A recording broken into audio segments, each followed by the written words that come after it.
Raine and Horne has been helping Australians buy and sell property for over 133 years, which is why the proposed changes to negative gearing are a major concern for me. Negative gearing, in simple terms, is when you borrow money to buy an asset, but that asset fails to generate enough income to cover mortgage expenses and other costs.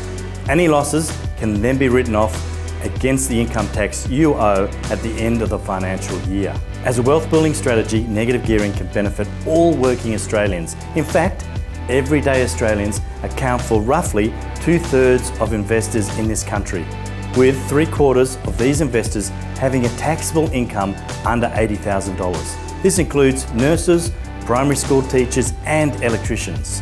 Our economy is in a fragile state and is very reliant on the tax provided by not only the real estate industry, but the construction industry as well. By taking away negative gearing, it will be harder to sell investment properties because there'll be no incentive for other investors to buy. This will create a knock-on effect which will see reduced capital growth on property investments. Landlords will lose the ability to write off losses, resulting in increasing rents for tenants, pushing as many as 70,000 extra families into housing stress. This could cost the government as much as $54 million in extra assistance.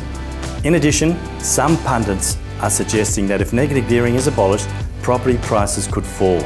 While this may sound like good news to first home buyers struggling to get into the market, the reality is that the biggest hurdles for first timers, the upfront costs, aren't likely to change. This includes state stamp duties and the requirements for a 20% deposit to avoid paying mortgage insurance.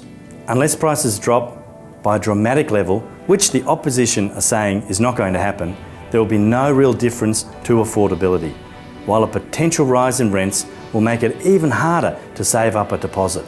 In addition, 1 in 4 working Australians currently draw all or parts of their livelihoods from the property and construction industry. These changes will cause a major ripple effect across the economy.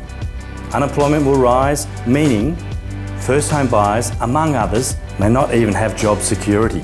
We need to remember that we've been here before.